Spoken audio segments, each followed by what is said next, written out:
नमस्कार, 20 मिनट 20 खबर में आपका स्वागत है। इस बुलेटिन में हम आपको प्रदेश से लेकर देश के अलग अलग हिस्सों की खबर दिखाएंगे। साथ ही आपको ये भी बताएंगे कि दुनिया भर में क्या कुछ चल रहा है। तो चलिए शुरू करते हैं 20 मिनट में 20 खबरों का सिलसिला। सबसे पहले खबर अपने प्रदेश राजस्थान की। विधायक ओम प्रकाश हुडला अपने कार्यों को लेकर हमेशा चर्चाओं में रहते हैं और इस बार उनकी चर्चा उनकी ओर से कोरोना के दौरान किए गए कार्यों को लेकर हो रही है। दौसा जिले के महुआ विधानसभा सीट से निर्दलीय विधायक ओम प्रकाश हुडला को डॉक्टरेट की मानद उपाधि प्रदान की गई है। डॉक्टरेट की ये मानद उपाधि गोवा के किंगडम ऑफ टोंगा में स्थित कॉमनवेल्थ वोकेशनल यूनिवर्सिटी की ओर से दी गई है। ओम प्रकाश हुडला की लगातार जनसेवा और कोविड-19 के दौरान मानव हित के लिए महुआ विधानसभा क्षेत्र में किए गए कार्यों के लिए मानव सेवा के क्षेत्र में पीएचडी की डिग्री दी गई है।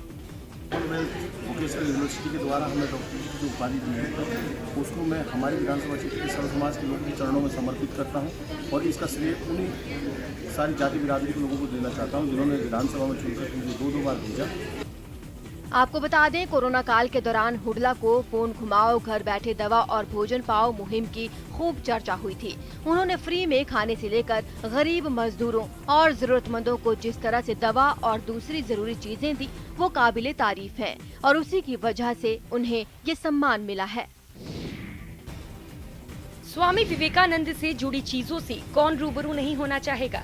झुंझुनू में खेतड़ी के म्यूजियम में स्वामी विवेकानंद की कई यादें और उनसे जुड़े तथ्य मौजूद हैं। उन्हीं की जानकारी लेने के लिए बीजेपी प्रदेश कार्य समिति सदस्य डॉक्टर शालिनी तोमर गरसा खेतड़ी पहुंची थीं। यहां उन्होंने स्वामी विवेकानंद से जुड़ी चीजों के साथ साथ राजा अजीत सिंह से जुड़े तथ्यों की भी जानकारी हासिल की। आपको बता दें, स्वामी विवेकानंद अपने जीवन काल में 3 बार खेतड़ी आए थे। खेतड़ी को स्वामी विवेकानंद अपना दूसरा घर और यहाँ के राजा अजीत सिंह को अपना परम मित्र मानते थे। यहाँ आने पर बीजेपी प्रदेश कार्य समिति के सदस्य डॉक्टर शालिनी तोमर गरसा का खास अभिनंदन भी किया गया। आज मुझे ये परम सौभाग्य प्राप्त हुआ है कि मैं वीरों की धरती झुंझुनू में और स्वामी विवेकानंद जी की धरती खेतड़ी में आज मेरा आना हुआ। मैं अपने आप को बहुत ही गौरवान्वित महसूस करती हूँ। धौलपुर से चौंकाने वाली कुछ तस्वीरें सामने आई। वहां रिहायशी इलाके में घुसे एक अजगर को पकड़ने में वन विभाग की टीम का पसीना निकल गया। बताया गया कि वो अजगर 12 फीट लंबा था, जिसे पकड़ने में वन विभाग की टीम के पसीने छूट गए। इस अजगर को पकड़ने के दौरान वहां इलाके के कई लोग जुट गए। उनमें अफरा तफरी मच गई, लेकिन वन विभाग की टीम अपने काम में जुटी रही। उन्होंने डंडे और कुछ दूसरे औजारों की मदद से उस अजगर को पकड़ लिया। हमारे गांव में एक अजगर सांप निकला था, करीबन 10-12 फुट का लंबा था और वन विभाग के लिए हमने फोन किया था और वहां से टीम आई थी, वो पकड़ के ले गई थी। अजगर पकड़ने के बाद वन विभाग के कर्मचारियों ने उसे केशरबाग वाइल्ड लाइफ सेंचुरी में ले जाकर सुरक्षित छोड़ दिया। दरअसल जंगलों के लगातार खत्म होने की वजह से जंगली जानवर भटकते हुए रिहायशी इलाकों में पहुंचने लगे हैं, लेकिन ऐसे में उन इलाकों में रहने वाले लोगों की जान पर बनाती है। कुछ ऐसा ही यहाँ भी हुआ। अजगर देखकर लोगों में हड़कंप मच गया। वो तो गनीमत थी कि वन विभाग की टीम ने वक्त रहते उसे पकड़ लिया।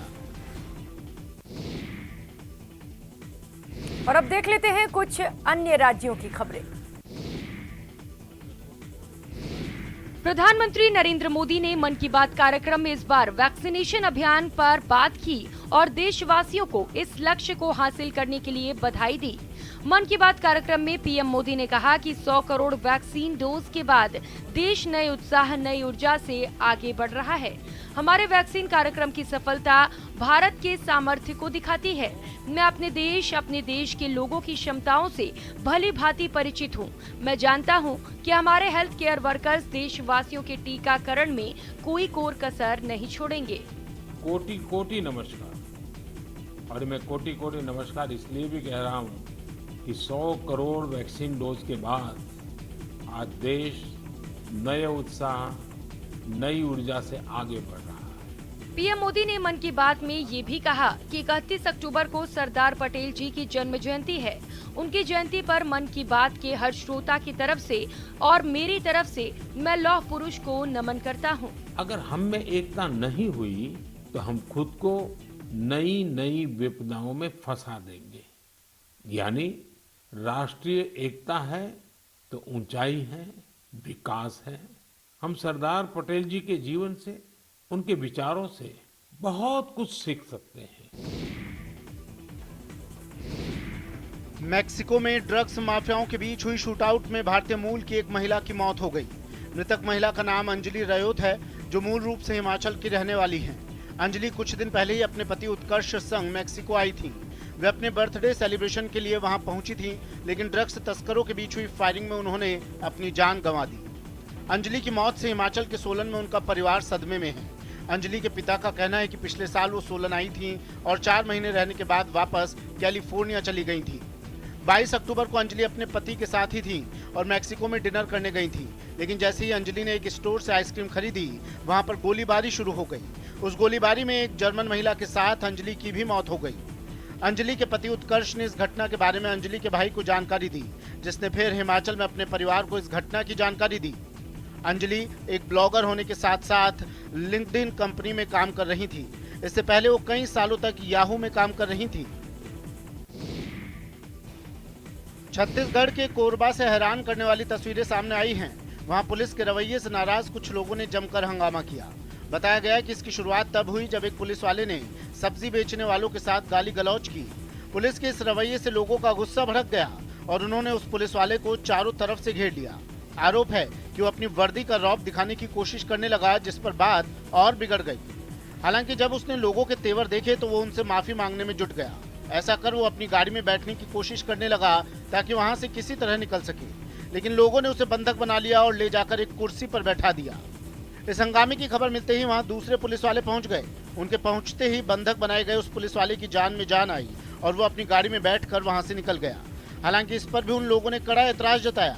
बाद में वहां मौजूद पुलिस की टीम गुस्साए लोगों को समझाती नजर आई। दरअसल इस हंगामे की शुरुआत सब्जी के महंगे दाम से हुई। आरोप है कि वो पुलिस वाला मंडी में जाकर अपनी वर्दी का रौब दिखाते हुए सब्जी के दाम कम करवाने की कोशिश कर रहा था और इस दौरान कुछ दुकानदारों से उसकी बहस शुरू हो गई, जिसका पता चलते ही मंडी के दूसरे दुकानदार वहां पहुंच गए और उस पुलिस वाले को पकड़ लिया। मध्य प्रदेश के सागर से दिल को सुकून देने वाला एक वीडियो सामने आया है। वहां मजिस्ट्रेट चेकिंग के दौरान राज्य के परिवहन मंत्री गोविंद राजपूत के बेटे आकाश राजपूत की गाड़ी को भी रोका गया। चेकिंग के दौरान उनका जज और बाकी पुलिस वालों के साथ जो व्यवहार रहा वो सोशल मीडिया पर वायरल हो गया। इस वीडियो में साफ दिखा कि सड़क किनारे आकाश राजपूत की गाड़ी के कागजों की जांच की गई। सब कुछ ठीक मिलने पर उन्हें वहां से जाने की मंजूरी भी मिल गई, जिसके बाद जो महिला अफसर अपनी पूरी टीम के साथ चेकिंग कर रही थी, उन्हें हाथ जोड़कर आकाश राजपूत ने धन्यवाद दिया। बहुत बहुत धन्यवाद। इससे पहले वो महिला अफसर गाड़ी के कागज दिखाने में देरी होने पर परिवहन मंत्री के बेटे से गाड़ी की चाबी मांगती दिखी।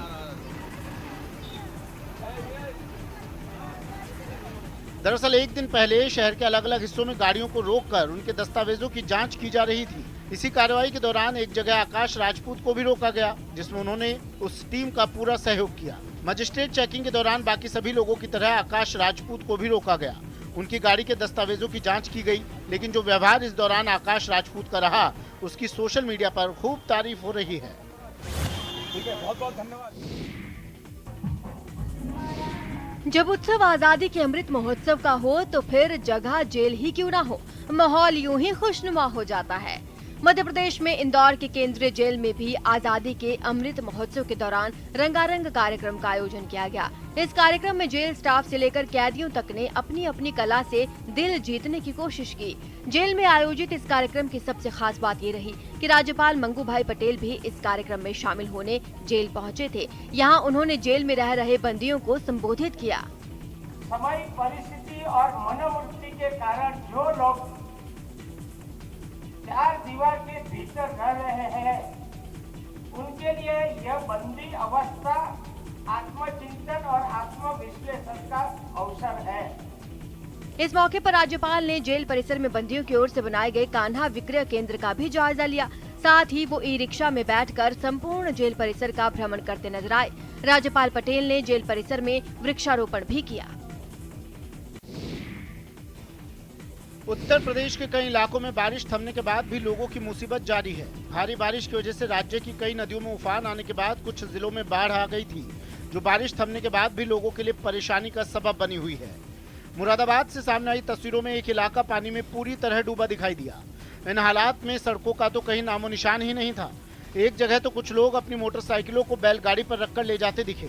ये लोग तो किसी तरह पानी को पार कर गए, लेकिन पैदल चलने वालों की मुसीबतें और बढ़ गईं। सबसे ज्यादा परेशानी तो स्कूल जाने वाले बच्चों को उठानी पड़ी। पहले हम साइकिल से जा करते थे, अब रामगंगा आ गई तो हम पैदल जा रहे हैं। वहाँ चारों तरफ पानी ही पानी नजर आया। कुछ ऐसा ही हाल शाहजहांपुर का भी रहा। वहाँ भी भारी बारिश और बांधों से पानी छोड़े जाने की वजह से कई इलाकों में हाहाकार मच गया। बारिश रुकने के बावजूद पानी नहीं घटा, जिससे किसानों की फसल बर्बाद हो गई। कमर तक पानी में उतरकर कुछ किसान अपनी बची फसल को ले जाते दिखाई दिए। पानी बढ़ने से बहुत समस्याएं, बाजरा धान की फसल सब जा रही है। खबर है कि प्रशासन की टीमें वहां अलग अलग जगहों पर जाकर हालात का जायजा ले रही है, ताकि किसानों को हुए नुकसान की भरपाई की जा सके। उत्तर प्रदेश के गोंडा से डरा देने वाली कुछ तस्वीरें सामने आई हैं। वहां गाड़ियों के इंजन की एक दुकान में भीषण आग लगने से हड़कंप मच गया। हालांकि आग कैसे लगी इसका पता नहीं चल पाया है, लेकिन उस दुकान से उठ रही आग की ऊंची ऊंची लपटों को देखकर एक पल के लिए लोग डर गए। सामने आई तस्वीरों में उस दुकान का ऐसा कोई कोना नहीं दिखा जहां से आग ना निकल रही हो, जिसे आग ने अपनी जद में लेने से छोड़ दिया हो। वहां से जो तस्वीरें सामने आई उनमें लपटों के साथ उठ रहा धुआं इलाके में फैलता नजर आया। इस आग को देखकर काफी लोग वहां इकट्ठा हो गए। फायर ब्रिगेड को इसकी जानकारी दी गई, लेकिन आरोप है कि वो वक्त पर नहीं पहुंची, जिसके बाद उस दुकान का मालिक खुद आग बुझाने में जुट गया। कुछ देर की मेहनत के बाद उसने आग को बुझा भी लिया। खास बात यह कि इंजन की इस दुकान में ऐसा काफी सामान था जिससे आग फैलती चली गई। दावा है कि इस घटना में दुकान मालिक का लाखों का नुकसान हुआ, क्योंकि वहां रखा ज्यादातर सामान जलकर राख हो गया। दुकान मालिक की परेशानी तब बढ़ गई जब फायर ब्रिगेड की लेट लतीफी की वजह से उसे खुद ही इस काम में जुटना पड़ा। हरिद्वार की गुरुकुल कांगड़ी यूनिवर्सिटी की ओर से जैविक खाद तैयार करने के लिए एक खास तरह की बायो कंपोस्ट यूनिट तैयार की गई है। इस यूनिट में यूनिवर्सिटी से निकलने वाले कूड़े से जैविक खाद तैयार किया जा रहा है। वर्मी कंपोस्ट तकनीक से तैयार ये जैविक खाद न सिर्फ जमीन की उर्वरा शक्ति बढ़ाती है, बल्कि इससे फसल भी अधिक पौष्टिक होती है। विदेशी प्रजाति के केंचुए और वेस्ट को इकट्ठा करके जैविक खाद तैयार करने का ये मॉडल काफी सराहा जा रहा है। चीज़ है, 100% कारगर है। पहले पुराने जमाने की टेक्नोलॉजी है, बस ये है अवेयरनेस की आवश्यकता है, जागरूकता की आवश्यकता है। लोग कर सकते हैं और इजीली इसको बना सकते हैं। कोई ज़्यादा इसमें रॉकेट साइंस की आवश्यकता नहीं है। केमिकल से बने फर्टिलाइजर के नुकसान के चलते लोग जैविक कृषि के प्रति जागरूक हो रहे हैं। इसीलिए अब कई युवा भी इस तकनीक के सहारे व्यवसाय करना चाहते हैं। इसीलिए कई स्टूडेंट भी वर्मी कंपोस्ट विषय पर यूनिवर्सिटी में शोध कर रहे हैं। उनका मानना है कि भविष्य में ये स्वरोजगार का एक अच्छा साधन बनेगा। 2013 की आपदा ने केदारनाथ में भारी तबाही मचाई थी और उस दौरान आदि गुरु शंकराचार्य की प्राचीन समाधि भी पूरी तरह बह गई थी, जिसके बाद आदि गुरु शंकराचार्य की भव्य समाधि का पुनर्निर्माण कार्य चल रहा है, जिसके इस महीने के अंत तक पूरा हो जाने की भी उम्मीद जताई जा रही है। 8वीं शताब्दी में हिंदू धर्म पुनर्स्थापित करने वाले भारत के महान दार्शनिक और धर्म प्रवर्तक आदि गुरु शंकराचार्य ने पूरे भारत को एक सूत्र में पिरोकर 4 धाम यात्रा की शुरुआत की थी। शंकराचार्य ने विशेष दुनिया को हिंदू धर्म के 4 धामों और केदारनाथ से रूबरू करवाया। केदारनाथ से आदि गुरु शंकराचार्य का गहरा रिश्ता रहा है। उन्होंने जहां प्राचीन केदारनाथ मंदिर का पुनर्निर्माण करवाया और दुनिया भर में हिंदू धर्म का पताका फहराया। के उत्पत्ति काल के प्रारंभ से ही विश्व का प्रथम आध्यात्मिक केंद्र रहा है, तो इतना प्राचीन होने के कारण शिव ने इसी धाम को अपने अवतरण के लिए चुना। पीएम मोदी ने शंकराचार्य समाधि स्थल को अपने ड्रीम प्रोजेक्ट में शामिल किया, जिसके बाद यहाँ काम तेजी से हो रहा है।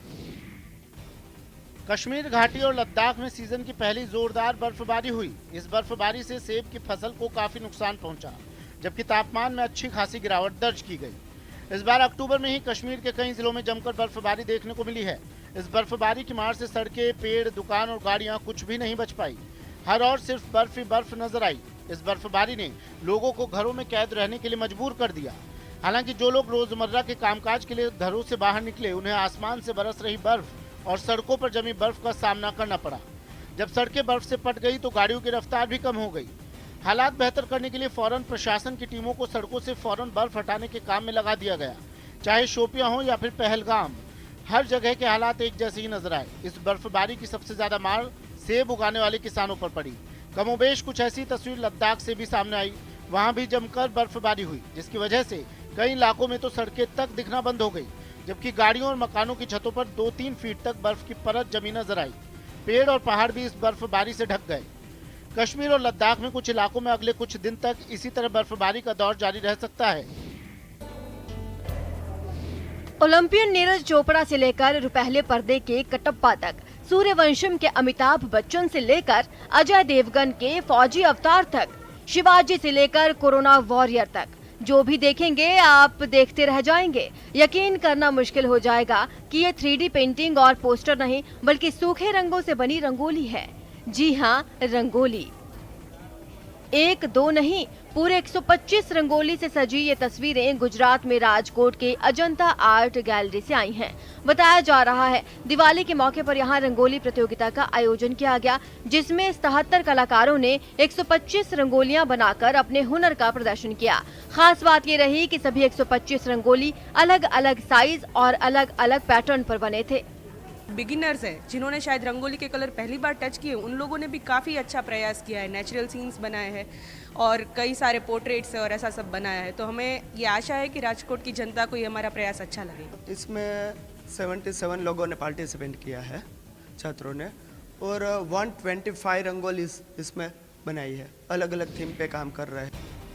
फुटबॉल के मैदान में जब लड़कियों ने अपना दांव दिखाया तो देखने वाले देखते रह गए। ऐसा लगा ही नहीं ये वो दिल्ली है जहां फुटबॉल नाम मात्र का खेला जाता है। दरअसल महान फुटबॉलर पेले की जयंती पर दिल्ली के डॉक्टर अंबेडकर स्टेडियम में फुटबॉल दिल्ली ग्रासरूट डे का आयोजन किया गया। इस आयोजन का मकसद महिला फुटबॉल को प्रोत्साहित करने के साथ साथ लड़कियों को सशक्त बनाना भी है। फुटबॉल दिल्ली ग्रासरूट डे के आयोजन के मौके पर अलग अलग उम्र की लड़कियों ने फुटबॉल के मैदान पर अपना जलवा दिखाया। इस दौरान इन लड़कियों ने अपनी व्यक्तिगत कौशल और प्रतिभा का भी प्रदर्शन किया। देखो, इसका मेन मकसद यह है कि हम फुटबॉल को कैसे बढ़ावा दें और ज़्यादा से ज़्यादा बच्चियां इसमें खेलें। और क्योंकि फुटबॉल जो है हम एज ए एसोसिएशन हम ये चाहते हैं कि खाली लड़के ना खेलें। Especially after Corona, it's very exciting to see all the children out. This is the way it should be, and I'm really happy to see that things are coming back to normal. 20 minute 20 खबर में अब बात कर लेते हैं international खबरों की। दुनिया की सबसे ऊंची इमारत बुर्ज खलीफा पर जो रंग चढ़ा है वो रंग है भारत के तेलंगाना के परंपरागत त्योहार बाथुकम्मा का। दुबई में दुनिया की सबसे ऊंची बिल्डिंग बुर्ज खलीफा पर जब बाथुकम्मा से जुड़े स्लोगन और जय हिंद की लाइनें नजर आई तो तेलंगाना का त्योहार ग्लोबल हो उठा। बुर्ज खलीफा पर बाथुकम्मा का ये रंग निजामाबाद के MLC कलवा कुंतला कविता की वजह से हुआ। आपको बता दें, कलवा कुंतला किता तेलंगाना के मुख्यमंत्री के चंद्रशेखर राव की बेटी हैं और वो जागृति नामक संगठन का नेतृत्व करती हैं। कविता ने ही राज्य की संस्कृति को वैश्विक स्तर पर लाने के लिए ये कदम उठाया है। कविता का संगठन जागृति तेलंगाना में सांस्कृतिक जागरूकता फैलाने के लिए काम करता है। आपको बता दें, नवरात्रों के दौरान तेलंगाना में बाथुकम्मा त्योहार मनाया जाता है। इस त्योहार में तरह तरह फूलों को मंदिरों के गोपुरम के आकार में सजाया जाता है। बाथुकम्मा त्योहार महाल्या से शुरू होकर अष्टमी तक मनाया जाता है। पाकिस्तान के लाहौर में एक रैली के दौरान भड़की हिंसा में 2 पुलिस वालों की मौत हो गई, जबकि कई लोग घायल हो गए। ये रैली इस्लामिक संगठन तहरीक लब्बैक ने निकाली, जो राजधानी इस्लामाबाद जाने के लिए अड़ी थी, लेकिन पुलिस ने उनके रास्ते में बड़े बड़े कंटेनरों की दीवार खड़ी कर दी, जिस पर रैली में शामिल लोग भड़क गए और उन्हें हटाने के लिए अपनी पूरी ताकत झोंकने लगे। हजारों की तादाद में तहरीक लब्बैक के समर्थक इस्लामाबाद जाने की जिद करते दिखाई दिए। सैकड़ों लोग पैदल तो कई बसों से जाने की तैयारी में थे।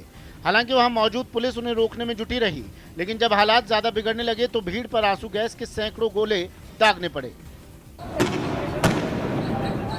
पुलिस की इस कार्रवाई से वहां भगदड़ मच गई, लोग इधर उधर भागते नजर आए। खबर है कि इस दौरान वहां हिंसा भड़क गई, जिसमें 2 पुलिस वाले मारे गए। हालांकि इससे पहले हजारों की संख्या में लाहौर की सड़कों पर जुटे प्रदर्शनकारी नारे लगाते दिखाई दिए। इस रैली की वजह से पूरा लाहौर शहर ठप सा पड़ गया। सड़कों पर प्रदर्शनकारियों के कब्जे की वजह से लोग अपने घरों से बाहर ही नहीं निकल सके। रूस और तजाकिस्तान की सेनाओं ने एक साथ अभ्यास किया। यह अभ्यास तजाकिस्तान के मोमिराक फायरिंग रेंज में किया गया, जो अफगानिस्तान की सीमा से करीब 20 किलोमीटर दूर मौजूद है। भविष्य में होने वाले खतरों से निपटने के मकसद से अभ्यास किया गया है, जिसमें रूस और तजाकिस्तान की सेनाओं ने अपना दमखम दिखाया। इस अभ्यास में मल्टी बैरल रॉकेट लॉन्चर और तोपों को शामिल किया गया, जिनसे टारगेट पर इतना गोला बारूद बरसाया गया कि मोमिराक फायरिंग रेंज थर्रा उठा। साथ ही अभ्यास के दौरान आधुनिक टैंक भी उबड़ खाबड़ और पथरीले रास्तों पर फुर्ती से आगे बढ़े और टारगेट पर सटीक निशाना लगाकर अपनी ताकत का प्रदर्शन किया। इसके अलावा इस अभ्यास में लड़ाकू हेलीकॉप्टरों को भी शामिल किया गया, जो जमीन पर मौजूद टारगेट को ध्वस्त करते दिखाई दिए, जबकि जमीन पर मौजूद दोनों सेनाओं के जवान फायरिंग रेंज में मौजूद टारगेट पर मोर्टार दागकर अपनी तैयारियों को परखते नजर आए। एक सप्ताह तक चलने वाले इस अभ्यास के पहले चरण में 700 से ज्यादा तोप, टैंक, रॉकेट लॉन्चर और लड़ाकू हेलीकॉप्टर को शामिल किया गया। इस पूरे अभ्यास की दोनों ही सेनाओं के बड़े अधिकारियों ने निगरानी की और अभ्यास खत्म होने के बाद दोनों सेनाओं के जवानों ने तालियां बजाकर एक दूसरे का हौसला बढ़ाया। स्पेन के ला पाल्मा द्वीप पर फटे ज्वालामुखी के आग उगलने का सिलसिला अब भी जारी है। इस ज्वालामुखी को फटे 1 महीने से ज्यादा का वक्त बीत चुका है, लेकिन वो अब तक शांत नहीं हुआ है।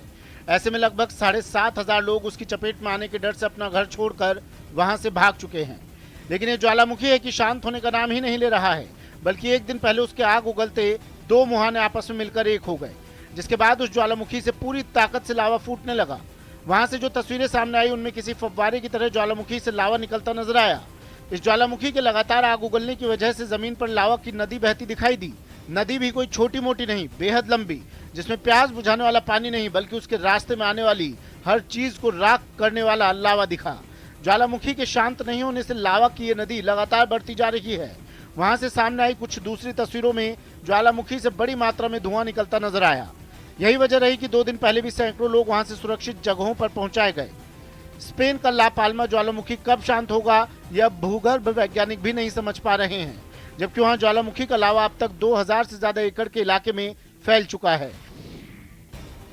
स्पेन के कुछ इलाकों में हुई भारी बारिश ने लोगों की मुश्किलें बढ़ा दी, जिसकी कुछ तस्वीरें एलिकांते से भी सामने आई हैं। वहां इतना पानी बरसा कि शहर के कई इलाके पानी में डूबे नजर आए। वहां से जो तस्वीरें सामने आई उनमें सड़कें तो सड़कें, इमारतों के अंदर भी पानी घुसा दिखा। एक तस्वीर में तो इमारत में मौजूद चीजें पानी के साथ बहती नजर आई। कुर्सियां और मेजों को पानी अपने साथ यूं बहा ले गया जैसे हल्के फुल्के फूल हों। ये मंजर देखकर वहां मौजूद लोग घबरा गए। बाढ़ की वजह से वहां की सड़कों ने नदी की शक्ल ले ली। उन्हें देखकर यह पता लगाना मुश्किल दिखा कि पानी के कुछ फीट नीचे कंक्रीट की सड़कें होंगी। ऐसे में लोगों का अपने घरों से निकलना नामुमकिन सा हो गया। वहां से सामने आई कुछ दूसरी तस्वीरों में गाड़ियां पानी में डूबी दिखी। स्पेन के कुछ इलाकों में 2 दिन पहले हुई तेज बारिश ने वहां बाढ़ के हालात बना दिए, जिनमें लोगों की परेशानी बढ़ गई। बाहर तो बाहर पानी ने लोगों के घरों में घुसकर उनकी रातों की नींद उड़ाकर रख दी है। इस बुलेटिन में फिलहाल इतना ही। तब तक के लिए मुझे दीजिए इजाजत। नमस्कार।